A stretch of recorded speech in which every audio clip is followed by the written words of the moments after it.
Mi madre me culpó de un fraude que cometió mi hermano y me dejaron pudrir en la cárcel como si nunca hubiera sido parte de ellos. Pasé años ahí adentro tragando bronca y estudiando leyes en silencio. Cuando salí, no abracé a nadie. Fui directo a la fiscalía y entregué todas las pruebas. Ahora el fiscal está fascinado con el caso y ellos no tienen idea de lo que se les viene. Mi madre siempre fue buena para acomodar las palabras, para hacerte sentir que todo lo que salía de su boca era verdad, incluso cuando olía a mierda desde kilómetros. Esa habilidad la perfeccionó con los años, y mi hermano la aprendió como quien hereda un talento familiar. Yo, en cambio, nací sabiendo que no encajaba. Desde niña me lo hacía sentir. Que si me reía muy fuerte, que si hablaba mucho, que si no tenía los mismos modales delicados que su niño. Aún así, me esforzaba por encajar. Me tragaba las palabras cuando me ignoraban en la mesa, me reía de los chistes aunque me dolieran, aceptaba el papel de la hermana difícil mientras él recibía aplausos por cada estupidez que hacía. Era obvio que él era su prioridad. No lo decía, pero lo respirabas en el aire. En cada cumpleaños donde él tenía pastel de 3 pisos y yo vela sin nombre. En cada discusión donde yo terminaba castigada y él salía a jugar como si nada. Y sí, duele crecer sabiendo que no importas tanto, pero uno se acostumbra. O eso cree. Antes de que todo se fuera al carajo, vivía en una especie de rutina flotante. Tenía un trabajo decente en un centro comunitario, hacía voluntariado con veteranos, pagaba mi renta al día y me mantenía lejos de deudas. Mi relación con mi familia era funcional. No amorosa, pero existía. Íbamos a cenar de vez en cuando, hablábamos por teléfono para fechas importantes y fingíamos que no había heridas sin cerrar. Mi hermano, por su parte, saltaba de un negocio a otro, todos innovadores y revolucionarios, pero ninguno duraba más de 6 meses sin que algo oliera raro. Siempre tenía una excusa, que el socio lo traicionó, que la economía, que los bancos. Mi madre, como siempre, lo justificaba. Llegó a decirme una vez que él era demasiado inteligente para esta sociedad corrupta, como si eso justificara el desastre constante que dejaba a su paso. Yo, por salud mental, ya no opinaba. Escuchaba en silencio, asentía, y cambiaba de tema. Hasta que un día, ese silencio se volvió sentencia. Todo empezó con una llamada del trabajo. El administrador me dijo que alguien del departamento de seguridad había preguntado por mí. Según ellos, estaban rastreando movimientos irregulares en una serie de cuentas abiertas a mi nombre. Yo me congelé. Ni siquiera sabía a qué se referían. Cuando colgué, mi corazón ya iba a 1000 por hora. Intenté llamar a mi madre. Nada. Luego a mi hermano. Silencio. Pasé 2 días sin dormir bien, y al tercero, me tocaron la puerta a las 6 de la mañana. 2 agentes con cara de lunes eterno, documentos en mano, esposas listas. Me leyeron mis derechos. Me acusaban de fraude, suplantación, robo de identidad y uso indebido de beneficios federales. Me hablaron de cuentas abiertas, préstamos cobrados, cheques emitidos desde direcciones que estaban ligadas a mi seguro social. Yo no entendía nada. Todo lo que salía de su boca era como si hablaran de otra persona. Les dije que no sabía de qué carajo estaban hablando. Uno de ellos me miró con esa cara de ya hemos escuchado esto antes. Me esposaron. Me subieron a la patrulla. Me llevaron al centro de detención como si yo fuera una criminal más. Y desde ese instante, empecé a vivir una realidad donde el aire pesaba distinto. Durante el interrogatorio, me pusieron frente a un montón de papeles. Contratos con mi firma. Correos con mi dirección. Documentos que yo no recordaba haber firmado jamás. Insistí en que algo andaba mal, que alguien estaba usando mis datos. El oficial solo me preguntó, ¿entonces quién fue? Y ahí es donde mi vida se partió en 2. Porque la única persona que tenía acceso a todos mis documentos personales, a mi cuarto, a mis papeles, a mis malditas libretas, era mi madre. Y si había alguien con esa información y con el motivo para cargarme un muerto que no era mío, era mi hermano. En ese momento, como un presentimiento que se siente en la médula, supe que todo venía de ahí. De adentro. De mi propia puta casa. Lo peor no fue el arresto. Fue el juicio. Porque ahí fue donde se terminó de romper algo que ni siquiera sabía que aún estaba entero. Cuando llamaron a declarar a mi madre, yo esperaba, a pesar de todo, lo juro, que me defendiera.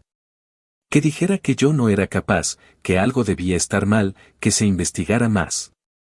Pero no. Se sentó, bien peinada, con esa cara de mártir que tan bien sabía poner, y dijo que llevaba meses preocupada por mí, que me había notado extraña, que tenía malas compañías. Y que incluso había encontrado papeles sospechosos en mi habitación, pero que no dijo nada porque no quería dañarme. Escucharla mentir con tanta serenidad me sacudió algo adentro que ya no tiene nombre. Quise pararme, gritarle, preguntarle por qué carajos me estaba haciendo eso. Pero me limité a mirarla. A grabarme su voz. A memorizar cada palabra. Porque en ese momento supe que no me iban a salvar. Que yo estaba sola. Que me estaban tirando al fondo para cubrir las cagadas de su hijo favorito. Mi abogado público, mediocre como era, intentó hacer algo. Pero con todas las pruebas en mi contra, plantadas, lo sé, pero aún así ahí estaban, el jurado no tardó en decidir. Me declararon culpable. Me dieron una sentencia corta comparada con otros casos, pero lo suficientemente larga para destruirme. Recuerdo el momento exacto en que me llevaron de la sala al transporte que me llevaría a la cárcel del condado. Miré hacia atrás esperando encontrar una mirada, una señal de que alguien de los míos entendía lo que acababan de hacer. Pero no, mi madre miraba hacia otro lado. Mi hermano ni siquiera fue. Nadie lloró. Nadie gritó mi nombre. Me dejaron pudrirme como si nunca hubiera sido parte de ellos. Y fue ahí, en esa mierda de celda fría y con una cama que parecía de piedra, donde empecé a planear. No venganza con gritos ni armas. No violencia. No escándalo. Planeé algo más lento. Algo más exacto. Me tragué el odio, me tragué las lágrimas y me tragué las ganas de morirme. Y en vez de eso, me metí en la biblioteca de la prisión, me inscribí en cada curso legal que me dejaban tomar, leí cada código penal que me caía en las manos y, en silencio, empecé a juntar piezas. Porque si ellos creían que iban a salir impunes, no conocían la clase de rabia que despierta una traición de sangre. Si me mandaron al infierno, entonces les juro que yo iba a abrir las puertas desde adentro. Y cuando saliera, no iba a abrazar a nadie. Iba a ir directo a donde más les doliera, un puto fiscal con ganas de joder a alguien. Porque si ya me arrancaron todo, al menos iban a ver que se siente perderlo también. Y lo que viene después, te juro que ni ellos lo ven venir.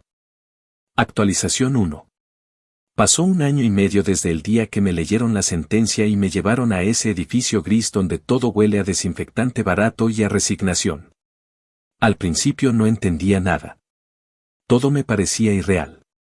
Me despertaba pensando que todo había sido una pesadilla y que en cualquier momento alguien iba a tocar la reja para decirme que todo se aclaró, que puedo irme a casa. Pero esa puerta nunca se abrió. Nadie vino a buscarme. Nadie me escribió.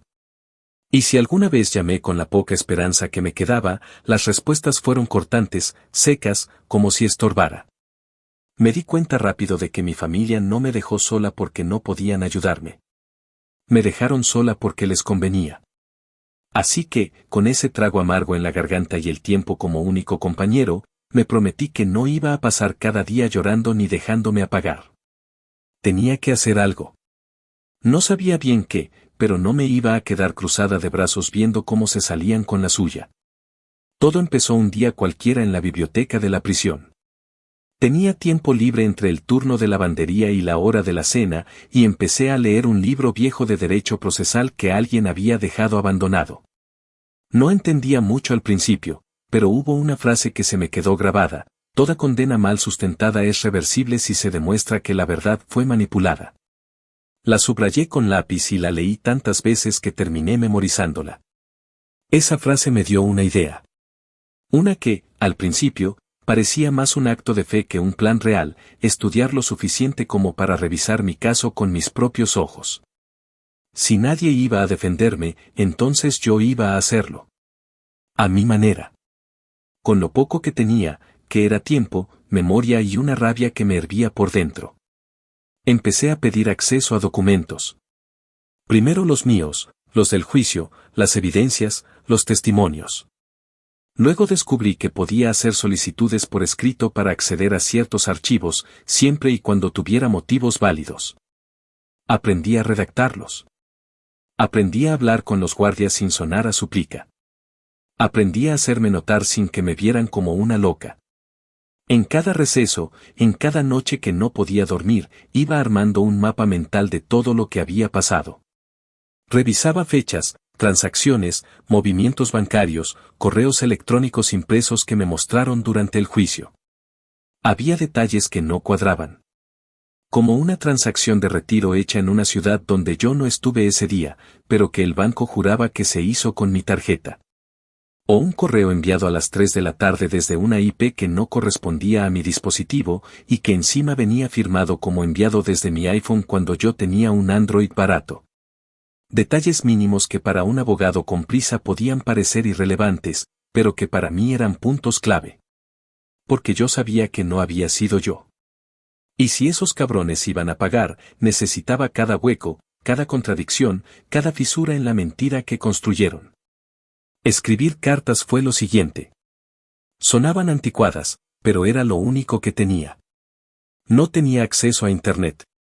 No podía llamar a alguien y pedirle ayuda con una búsqueda rápida. Así que escribí cartas como si estuviera en los 90. Empecé con la exnovia de mi hermano, una mujer que nunca me cayó especialmente bien, pero que más de una vez me dio la impresión de que no confiaba del todo en él. Le escribí contándole lo que había pasado, sin adornos. Le dije que necesitaba su ayuda, que cualquier cosa que pudiera demostrar que mi hermano sabía lo que pasaba o que me usó para cubrirlo podía servirme. No tenía mucha fe, pero la mandé igual. Luego escribí a mi antigua jefa, de cuando trabajé como asistente administrativa en una clínica comunitaria. Le pedí si podía conseguir los registros de mis horarios, porque había días claves donde, según el caso, yo estaba haciendo movimientos bancarios en otra ciudad y sin embargo recuerdo haber fichado entrada en la clínica. También le pedí los videos de seguridad, si aún existían. La última carta fue para alguien que jamás pensé que contactaría, mi tía abuela. Una mujer que la mayoría de la familia despreciaba porque decía las cosas como eran, sin filtro. Una vez me dijo frente a todos, tu hermano puede tener la cara de un ángel, pero los diablos también saben sonreír. En ese entonces nadie le hizo caso. Le escribí porque sabía que, si aún guardaba algo de conciencia, iba a entender lo que pasaba. Pasaron semanas sin respuesta. Yo seguía estudiando. Seguía revisando los archivos como si fuera una abogada novata con un solo caso, el mío. Me anoté en un programa interno donde podía recibir clases legales básicas. Empecé a leer más, a entender cómo se construyen los casos, cómo los fiscales arman una narrativa para ganar, cómo las defensas públicas casi siempre se rinden antes de pelear. Y entonces llegó un sobre. Era de mi tía abuela.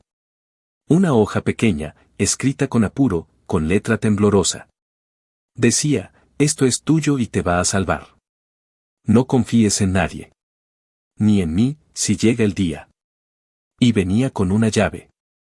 Pequeña, metálica, oxidada en los bordes. Una llave de caja de seguridad de banco. No venía con dirección, ni nombre de institución. Solo eso. Y un presentimiento que me hizo temblar los dedos. A partir de ese día, dormí con la llave dentro de mi calcetín, envuelta en un trozo de tela y metida en un hueco que hice en la costura. Me la aprendí de memoria. Le dibujé la forma en mi mente tantas veces que podía verla incluso con los ojos cerrados. No sabía qué había en esa caja, ni si la llave seguía funcionando, pero algo dentro de mí sabía que era importante. Que esa llave tenía más valor que cualquier cosa que mi familia me haya dado en la vida. Mientras tanto, las respuestas comenzaron a llegar. La exnovia de mi hermano me mandó una carta corta, pero con adjuntos, capturas de pantalla de mensajes donde él le decía, literalmente, no te preocupes, todo está a nombre de mi hermana, a ella no le van a joder por esto. Lo decía con una naturalidad que daba asco. En otro, se burlaba de que los federales se tragan cualquier historia si lloras lo suficiente. A los pocos días llegó la respuesta de mi exjefa. Me mandó copia firmada de mis entradas y salidas del sistema de la clínica, y no solo eso. Incluyó capturas del video de vigilancia del estacionamiento donde se ve claramente mi coche entrando y saliendo en horarios que chocaban con las supuestas acciones criminales. Era imposible que yo hubiera hecho todo lo que decían si estaba físicamente en otro lugar. Lo tenía. Por fin. No todo, pero lo suficiente para empezar a levantarme del barro. Guardé todo. Lo organicé como si fuera un expediente de verdad. Con fechas, con notas al margen, con señales de alerta en cada hueco de la historia oficial. No lo compartí con nadie. No confiaba en nadie. Ni en las internas con las que trabajaba en lavandería ni en los oficiales que me sonreían con condescendencia. Guardé mi propio caso en una carpeta doblada dentro del colchón. Cada noche la revisaba. Cada noche pensaba cómo se vería todo eso frente a un fiscal. Porque cuando saliera, no iba a buscar a mi madre para preguntarle por qué. No iba a encarar a mi hermano para que me diera su versión. Iba a caminar directo a una fiscalía con todo en la mano. Y si había alguien ahí con la más mínima intención de hacer justicia, entonces iba a dejar que esa bomba explotara donde más doliera. Porque si ellos me vendieron, yo no iba a llorarles. Iba a devolverles cada puto segundo que me robaron. Y esta vez, lo iba a hacer con pruebas. Actualización 2. Pasaron más de 4 años hasta que crucé nuevamente una puerta sin esposas, con ropa mía en lugar del uniforme mugroso y sin la vigilancia constante de cámaras o funcionarios de correccionales siguiéndome con los ojos. Salí un martes por la mañana con una bolsa de pertenencias viejas, unos papeles firmados por el oficial de salida y el expediente doblado en la mochila. Esa carpeta que había alimentado como si fuera una extensión de mi cuerpo, como si ahí estuviera metida mi única posibilidad de que el mundo supiera que me enterraron viva por algo que no hice. La mayoría de la gente, cuando sale, busca un abrazo, una cara conocida, alguien esperándolos con los brazos abiertos. Yo no. No quise eso. No lo esperé. Ni siquiera me lo permití imaginar. Salí con el mismo pensamiento que me sostuvo esos años dentro, ir directo a donde pudiera hacer daño de verdad. Y ese lugar no era una casa familiar ni un reencuentro con falsas lágrimas. Era la fiscalía. Tomé un autobús cualquiera. No tenía plata para un Uber ni ganas de deberle un favor a nadie. Me senté al fondo, en silencio, viendo cómo pasaban los edificios, las avenidas, la gente con su rutina intacta. Me parecía irreal que el mundo siguiera, como si nada hubiera pasado, mientras yo pasé años tragando metal, comida reciclada, gritos nocturnos, inspecciones sin sentido y humillaciones que no se borran por más duchas que te des. Apretaba la mochila con ambas manos.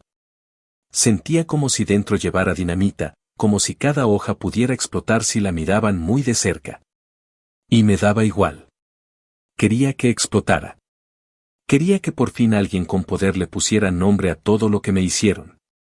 Así que bajé en el centro y caminé directamente hasta el edificio del fiscal del distrito, sin pasar por casa de nadie, sin mandar mensajes, sin avisarle a nadie que ya estaba afuera. Era mi momento. Y no pensaba compartirlo con ningún hipócrita que ahora sí quisiera aparecer. El lugar tenía esa vibra de institución estatal donde el tiempo se detiene. Todo olía a café viejo, a aire acondicionado demasiado fuerte y a papeles que nadie ha leído en años. Me acerqué al mostrador con la cabeza en alto, con las manos firmes, aunque por dentro todo me temblaba. Le dije a la recepcionista que necesitaba hablar con alguien de la unidad de revisión de condenas y, si era posible, con el área de delitos financieros. La mujer me miró como se mira a un loco que viene a reclamar un boleto de lotería perdido. Me pidió mi nombre, lo buscó en el sistema, frunció el ceño al ver mi expediente y me pidió que esperara. Me senté en una de esas sillas de plástico incómodas con el corazón en la garganta y con la carpeta entre las piernas como si fuera un arma. Porque eso era, un arma. El resumen de años de traición, abandono y pruebas enterradas. Después de casi una hora, apareció un tipo joven, quizás unos 30 y tantos, con cara de no haber dormido bien y esa mirada que tienen los fiscales cuando están hasta el cuello de trabajo. Me pidió que lo acompañara.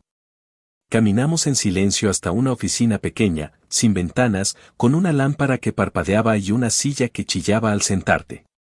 Me ofreció agua. No acepté. Me preguntó qué necesitaba. Y ahí, sin adornos ni introducciones largas, le dije que tenía pruebas que demostraban que mi condena había sido armada con testimonios falsos, con evidencia manipulada y con un montaje orquestado por mi propia familia para salvar a mi hermano de una investigación federal. El tipo no cambió de expresión.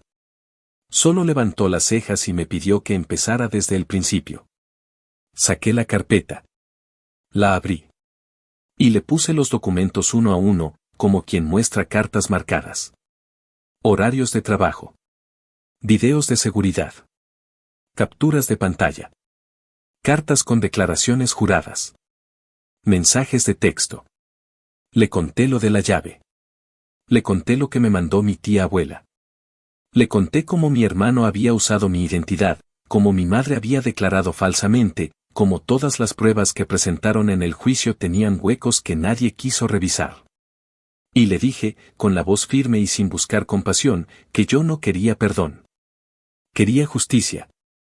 Quería que vieran lo que yo vi durante años. Quería que alguien se tomara el tiempo de mirar con lupa lo que nunca nadie quiso ver. Porque a mí me enterraron, sí, pero no me mataron. Y ahora iba a desenterrar todo lo que les convenía mantener callado. El fiscal, que hasta ese momento no había dicho mucho, cerró la carpeta y me preguntó si tenía pruebas físicas del correo falso y de las cuentas usadas. Le dije que no todas, pero que creía que la caja de seguridad que mencioné podía tener eso y más. Que la llave la tenía conmigo. Me pidió que esperara un momento. Salió de la sala y volvió con una mujer que se presentó como asistente de investigación. Me hicieron repetir lo de la caja, lo de los audios, lo de las tarjetas. Anotaron cada nombre, cada dirección, cada fecha. Me pidieron la llave. No la entregué, pero la mostré. Les dije que si querían ver lo que había ahí, yo los acompañaba. Pero que no la soltaría hasta que un juez firmara la orden. El fiscal me miró por unos segundos. Luego dijo que no podía prometer nada, pero que si lo que decía era cierto, entonces sí valía la pena investigar. Me pidió que regresara al día siguiente, a las 9 en punto, para ir con él al banco y revisar esa caja. Me estrechó la mano sin entusiasmo, pero con cierta tensión en los dedos, como si ya supiera que lo que acababa de escuchar era una bomba a punto de estallar. Salí de ahí con la cabeza erguida, con los pasos firmes, sintiendo por primera vez en años que no estaba hablando sola. No sabía qué iba a encontrar en esa caja. Pero fuera lo que fuera, ya no iba a guardármelo. Ya no iba a proteger a nadie. Ahora tocaba que ellos supieran lo que es tragarse su propia mierda sin agua. Porque yo no iba a parar hasta verlos caer. Y esto apenas estaba comenzando. Actualización 3. Habían pasado exactamente 15 días desde que crucé esa puerta con la llave en el bolsillo y la carpeta bajo el brazo, cuando finalmente me vi sentada en una sala privada del banco, frente a una caja de seguridad del tamaño de una maleta y con dos funcionarios de la fiscalía observando cada movimiento como si estuvieran a punto de presenciar el destape de una mina de oro o el cadáver de un secreto. El fiscal que me atendió la primera vez llegó puntual, con una orden firmada y una actitud muy distinta a la del tipo con cara de fastidio que me recibió semanas atrás. Ya no tenía ese aire condescendiente, ahora estaba derecho, metido en el asunto, como si ya hubiera olido sangre. Me saludó con un gesto seco, sacó una libreta de notas y se mantuvo de pie mientras uno de los empleados insertaba la segunda llave. Yo tenía la mía entre los dedos, tan apretada que me dolía la mano, pero no la solté hasta que me lo pidieron. La metí. Giramos al mismo tiempo. Y cuando la caja se deslizó hacia afuera con ese rechinido metálico que sonó como un disparo en mis oídos, supe que algo iba a cambiar desde ese momento. Adentro había un cuaderno de tapas negras con una banda elástica suelta, 2 memorias USB envueltas en un pañuelo viejo, un par de sobres manila doblados y una pila de tarjetas prepagadas amarradas con una liga gruesa. Lo primero que hice fue tomar el cuaderno. Era el tipo de libreta que mi madre usaba para todo: cuentas de la casa, listas de compras, planes de remodelación, recetas. Pero esta no tenía recetas. No había listas de mandados. Era un registro. Un maldito registro contable, hecho a mano, con la letra cuadrada y rápida de mi madre. En cada página aparecían columnas con fechas, montos, anotaciones como transferencia a J o guardar casa en sobre rojo, y frases que directamente me hicieron ver rojo, como "Uy, mes junio, no repetir banco", que solo podía referirse a los beneficios de desempleo que yo supuestamente había cobrado mientras, según ellos, vivía una vida secreta de fraudes y robos. Había notas que decían firmar con la zurda y usar dirección de P.O. Box, con referencias que no podía creer que estuvieran escritas así, sin clave, sin filtros, como si de verdad pensaran que nunca nadie iba a ver ese cuaderno. Como si de verdad creyeran que la mentira era tan sólida que podían dejarla por escrito sin preocuparse. El fiscal se acercó y me pidió permiso para revisarlo. Se lo entregué sin soltar ni una palabra. Abrió una página al azar y se quedó callado un buen rato. Luego pasó a las memorias USB. Las metieron en una laptop con software forense que traía la asistente.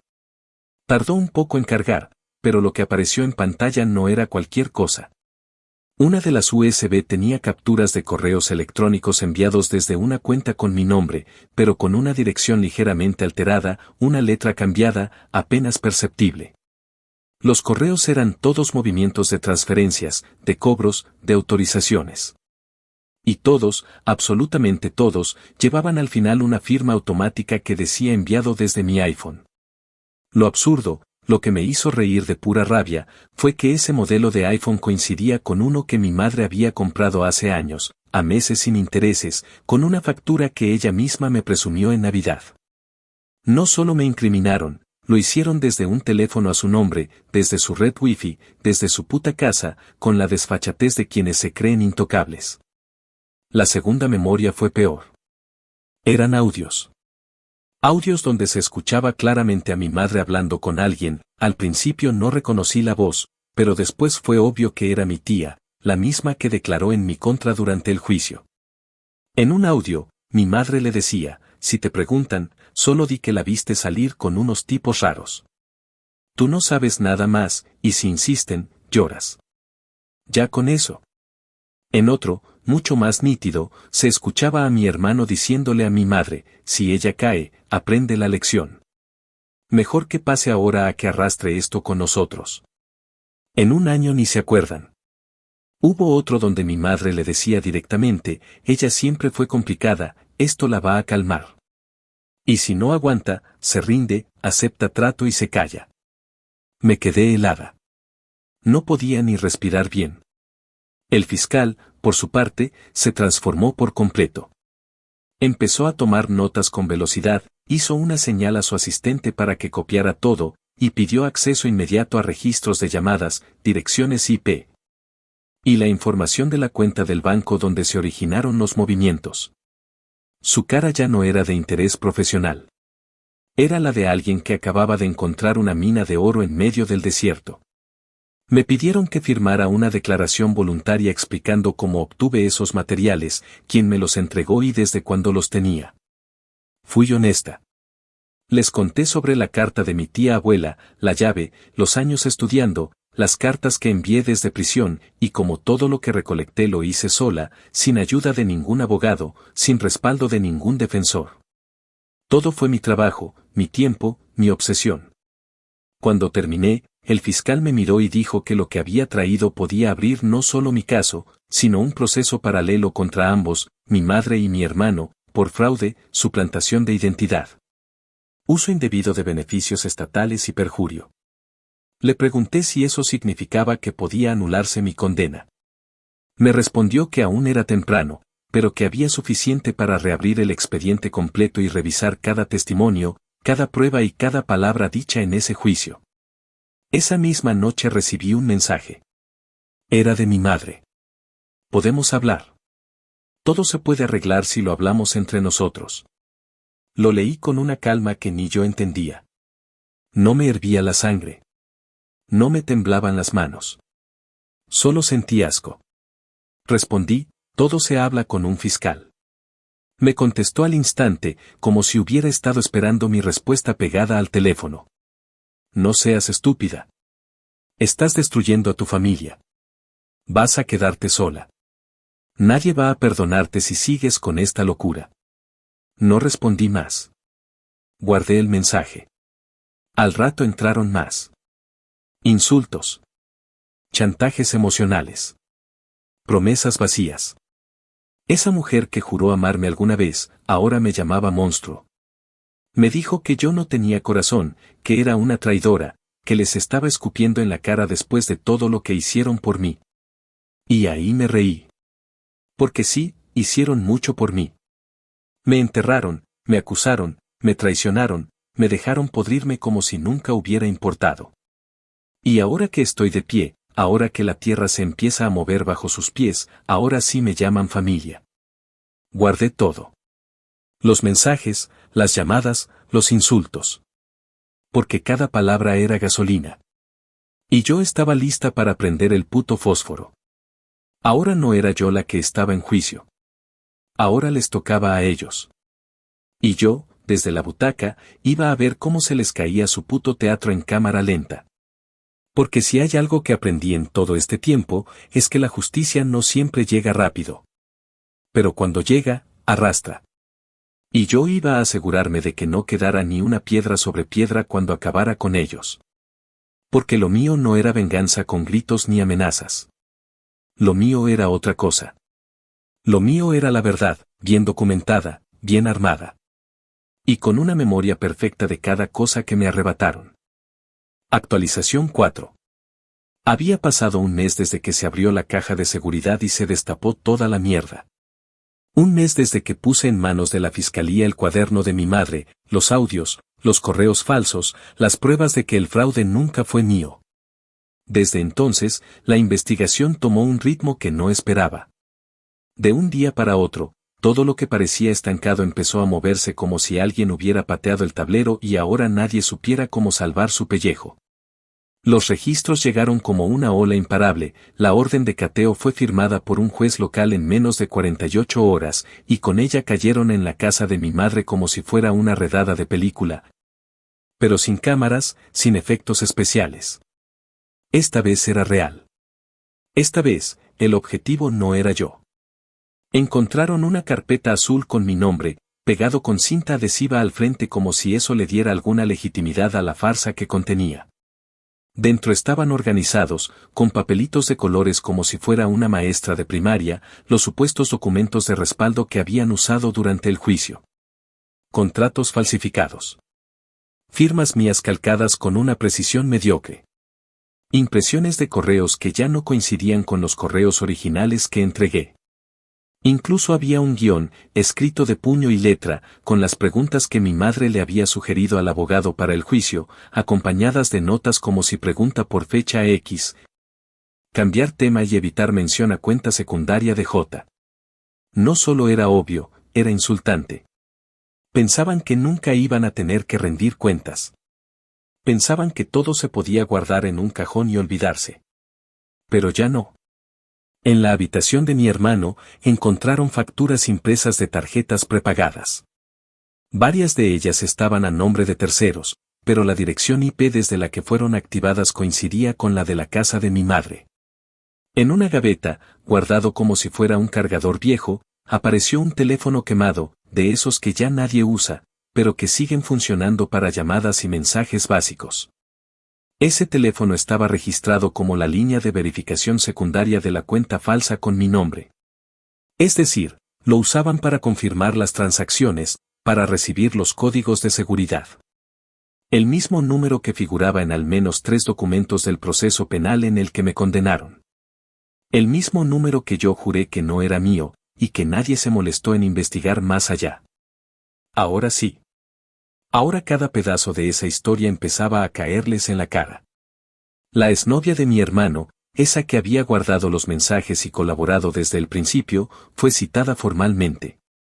Su declaración fue más dura de lo que yo esperaba. Dijo sin rodeos que él le había confesado que todo estaba a mi nombre porque era más fácil colgarle el muerto a alguien con antecedentes limpios. Que había visto cómo mi madre le daba instrucciones, cómo ensayaban lo que iban a decir. Que incluso la escuchó decir que si ella cae, nos da tiempo para limpiar todo. Esa frase, según la fiscalía, fue clave. No por lo que significaba, que ya de por sí era monstruoso, sino porque coincidía palabra por palabra con una de las grabaciones que ya habían analizado. Mi antigua jefa, por su parte, fue más técnica. Entregó los videos del estacionamiento, los registros de fichajes y una carta firmada donde detallaba cada jornada que trabajé durante el periodo en el que, supuestamente, estaba organizando un fraude desde otra ciudad. Su evidencia ayudó a establecer que había una línea de tiempo imposible de ignorar. Que para que el caso original fuera cierto, yo habría tenido que estar en dos lugares al mismo tiempo. Y que el jurado que me condenó nunca vio esos datos porque el abogado público que me asignaron ni siquiera se molestó en pedirlos. En paralelo, empezaron a llegarme los intentos de contacto más patéticos que haya visto. Mi madre me esperó un día fuera del lugar donde estaba rentando un cuarto, parada en su auto como si todo pudiera resolverse con una conversación de pasillo. Me bajé del bus y la vi con esos lentes oscuros que usaba cuando quería parecer la víctima de algo. Bajó el vidrio del carro, me llamó por mi nombre con voz temblorosa y me soltó el clásico: ¿podemos hablar? Esto se nos está yendo de las manos. No tiene que terminar así. La miré sin acercarme. Le dije que si no se largaba en ese instante, iba a llamar a la policía. Cambió el tono al instante. Me llamó perra malagradecida, me gritó que yo estaba destruyendo a mi hermano, que era una enferma con sed de venganza. Me escupió. Literalmente. Y se fue acelerando como si de verdad tuviera derecho a indignarse. A los días siguientes, el abogado de mi hermano hizo algo aún más ridículo, se comunicó con la fiscalía ofreciendo cooperación total a cambio de que no imputaran a mi madre. La propuesta fue rechazada antes de que terminara la frase. El fiscal me llamó personalmente para contarme y me pidió que, si intentaban contactarme, no respondiera bajo ninguna circunstancia. Me dijo que lo mejor era no darles ningún espacio para manipular o alterar lo que ya estaba en curso. Asentí. Pero no me quedé callada. Dejé que lo intentaran. Mi hermano me escribió un mensaje donde decía que esto se puede arreglar entre nosotros, sin necesidad de ensuciar a mamá. Lo leí 3 veces. Me reí. Y le respondí con 3 palabras: arréglalo con tu celda. Esa noche dormí como no lo hacía desde antes del juicio. No porque se hubiera hecho justicia aún. No porque el dolor se hubiera ido. Sino porque, por fin, había una línea trazada entre ellos y yo. Una línea que no se iba a borrar, sin importar cuántas lágrimas falsas soltaran, cuántos abogados pagaran o cuántas excusas inventaran. Lo que vino después fue una cascada. Solicitudes de entrevistas, revisión de documentos adicionales y la preparación del caso para presentar cargos formales. Y por primera vez, el objetivo no era una pobre idiota sin defensa a quien podían enterrar con un testimonio y una firma falsa. Esta vez eran ellos. Esta vez, los que temblaban eran ellos. Y yo, sentada desde el otro lado, no pensaba mover un solo dedo para detener el derrumbe. Porque me tragaron viva. Me escupieron como si nunca hubiera sido parte de ellos. Y ahora que por fin empezaba a ver las piezas caer, lo único que quería era asegurarme de que el golpe final fuera certero. Que doliera. Que no lo olvidaran nunca. Actualización 5. 3 meses después de que todo se destapó, el caso ya no era solo mío. No era mi palabra contra la de ellos, ni una carpeta empolvada con pruebas mal revisadas. Ahora era un expediente abierto, con fiscales reales, peritos forenses, investigadores de fraude y hasta un par de periodistas que empezaron a husmear cuando los primeros nombres fueron mencionados en las audiencias preliminares. Para ese momento, mi historia ya no era la de una mujer que fue olvidada por su familia.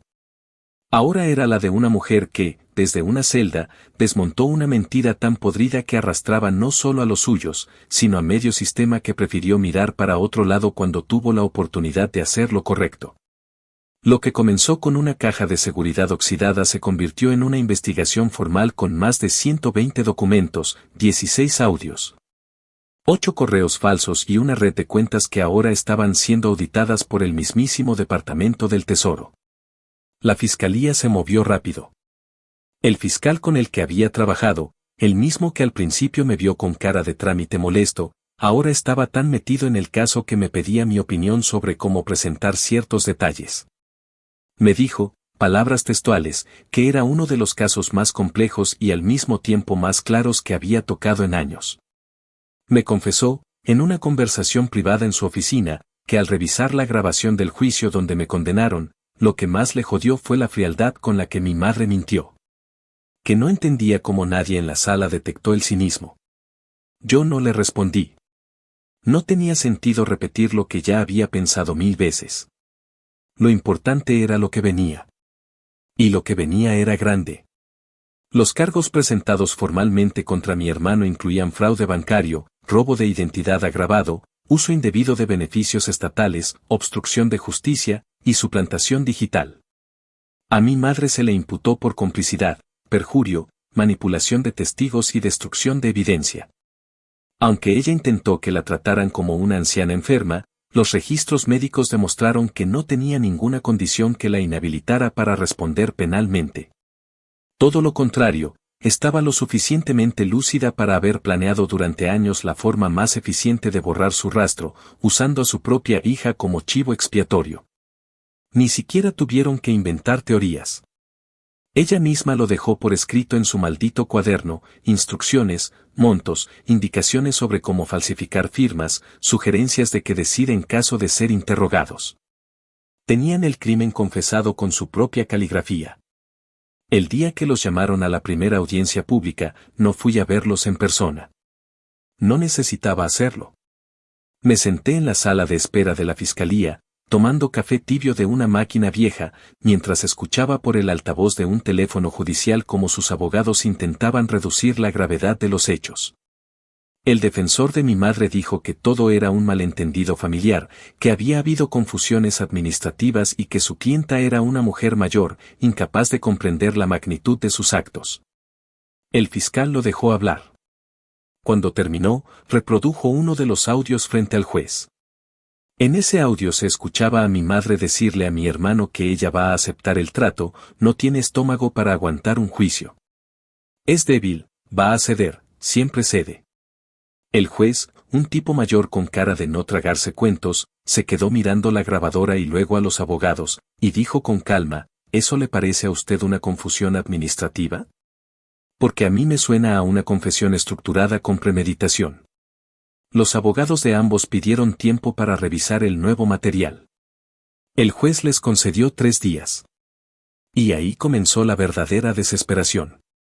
Me llegaron correos de sus representantes pidiendo una reunión civil, mensajes indirectos de conocidos mutuos, e incluso una carta escrita a mano que mi madre dejó en el buzón del cuarto donde vivía. Decía que estaba arrepentida, que todo se les había salido de las manos, que ella solo quería proteger a su hijo, que nunca pensó que todo iba a terminar así. Me pidió que hablara con la fiscalía. Me dijo que yo era su hija, que esto no puede terminar con todos destruidos. Rompí la carta sin siquiera terminarla. ¿Por qué no? No éramos familia. No después de eso. No después de haberme visto en esa sala esposada, sin una sola lágrima de su parte, sin una mínima intención de decir la verdad. El día que me señaló con el dedo frente al jurado, me borró. Y ahora que la marea se los llevaba, no iba a ser yo quien les lanzara un puto salvavidas. El fiscal me llamó a su oficina 2 días antes de la segunda audiencia. Me dijo que la fiscalía estaba considerando revisar mi condena. Que por primera vez, en papel, estaban dispuestos a reconocer que mi proceso estuvo viciado por falso testimonio, pruebas manipuladas y omisiones graves. Que estaban preparando una solicitud formal para anular mi sentencia y abrir la puerta a una compensación del Estado. Le dije que lo agradecía, pero que antes de pensar en limpiar mi nombre, quería verlos a ellos caer. Quería ver sus nombres donde me pusieron el mío. Quería escucharlos siendo nombrados como lo que eran, criminales. Me miró, sin sorpresa, y dijo que lo entendía.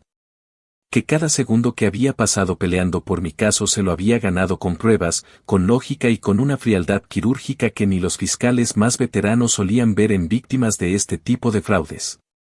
Le respondí que no era frialdad. Era memoria. Era hambre. Era el puto vacío que dejaron cuando me abandonaron. Y ahora, por fin, ese vacío empezaba a llenarse. En la segunda audiencia, el fiscal presentó toda la evidencia nueva. Los audios. Las cartas. El cuaderno. Los peritajes. Incluso el video de vigilancia de la clínica donde trabajaba. El juez, imperturbable, escuchó todo con paciencia. Cuando terminó, miró a mi madre y a mi hermano con una calma que helaba la sangre y les preguntó si tenían algo que decir. Mi hermano intentó hablar. Su abogado lo detuvo. Mi madre solo bajó la cabeza. No hubo lágrimas. No hubo súplicas. Solo el silencio de los cobardes. El juez tomó nota. Cerró el expediente y dijo que en la próxima sesión decidiría si enfrentaban el juicio o aceptaban un acuerdo con condena directa. Pero en cualquiera de los dos escenarios, habría cárcel. Ya no podían escaparse. Esa noche no dormí mucho. No por ansiedad. No por miedo. Sino porque, por primera vez en años, tenía la certeza de que la historia había cambiado de dirección. De que por fin, la verdad caminaba con nombre propio. Y esta vez, no era el mío en el banquillo. Era el de ellos. Por eso, cuando me preguntaron si quería verlos una última vez antes de que se oficializara todo, dije que no. Ya no necesitaba ver sus caras. Porque los había enterrado en pruebas. Y ahí se iban a quedar. Hundidos, como intentaron hundirme a mí. Sin aplausos. Sin defensa. Sin escapatoria. Actualización final. Había pasado casi un año desde el día en que crucé la puerta de esa fiscalía con la mochila colgando y la carpeta a punto de deshacerse de tanto abrirla y cerrarla. Un año desde que mi nombre dejó de ser sinónimo de vergüenza y volvió a tener peso propio, sin necesidad de explicaciones, sin el peso asfixiante de una condena que nunca debí cargar. Y aunque cada día desde entonces fue una batalla nueva, entre entrevistas con fiscales, documentos que revisar, testigos que aparecían y desaparecían, noches en vela esperando que no se cayera todo como tantas veces antes. Hubo uno que marcó el cierre definitivo. El día de la sentencia.